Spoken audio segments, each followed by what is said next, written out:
Well, good evening everyone, and it's a real pleasure to be here because it's warm and cosy and outside is freezing, and the welcome is very warm, and I appreciate that so much. I had a moment of nostalgia when I walked into the room and saw myself on the screen in a very nice top, don't you agree? That subsequently went missing with the rest of my luggage and has never been found again. So it's quite nice to reconnect with my clothing, even if it was only virtual.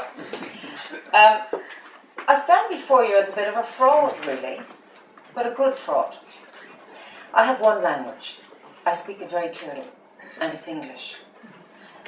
I understand other languages, but have no, confidence to use them, including Gaeilge, including Irish.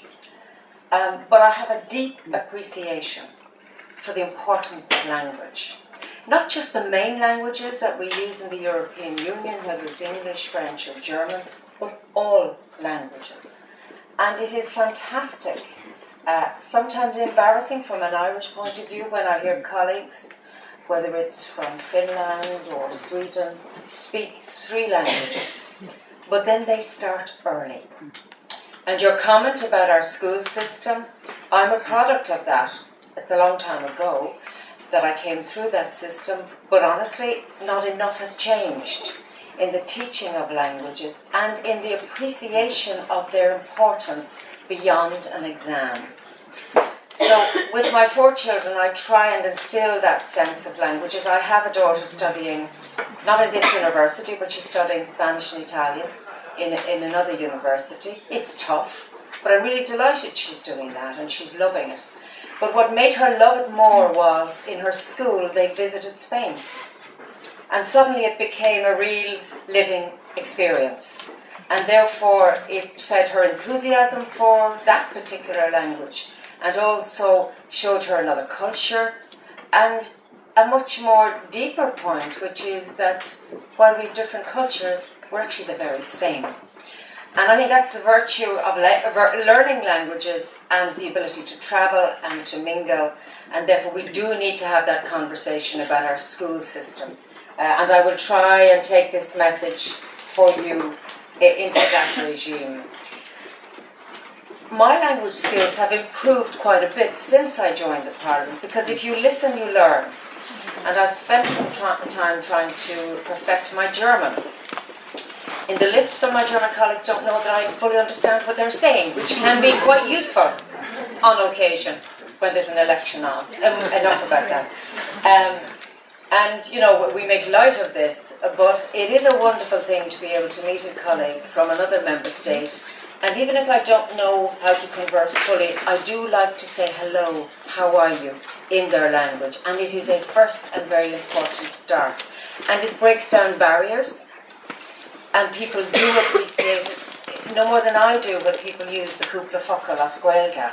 You just like the fact that somebody acknowledges your culture, your heritage, your background, and your language.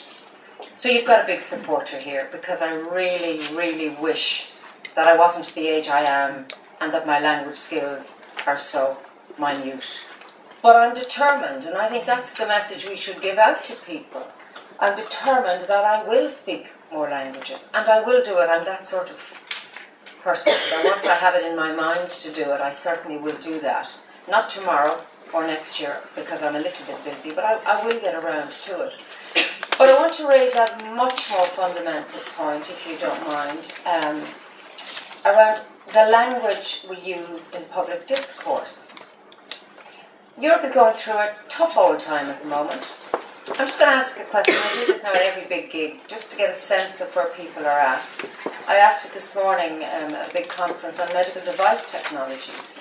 How many in this room are really happy with the European Union and think it's pretty cool? Okay. How many of you are not so sure about the European Union and how it is?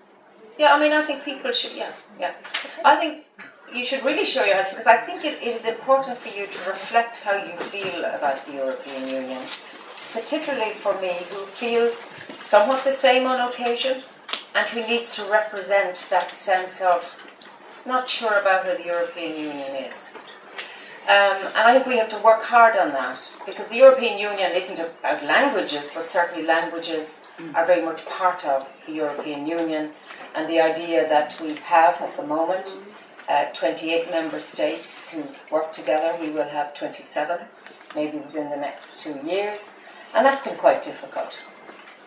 But above and beyond those issues, I've noticed one 4-letter word that has crept into public discourse and certainly political dialogue. And that's the H word. I hate you. I hate them. I hate their country. I hate their culture. And I hate everything about them. And I'm pretty disturbed about that. So whatever word that translates into the other languages, it's a word that has a place, but it's not about hating people. And therefore, in our use of language, and I'm sorry that I'm using this stage to make these points, but I think it's an important point. I think in our use of language, we should be so careful about strong words that are in sentences that incite and demean us as human beings, because if this becomes the norm in public discourse, then there are no rules of engagement.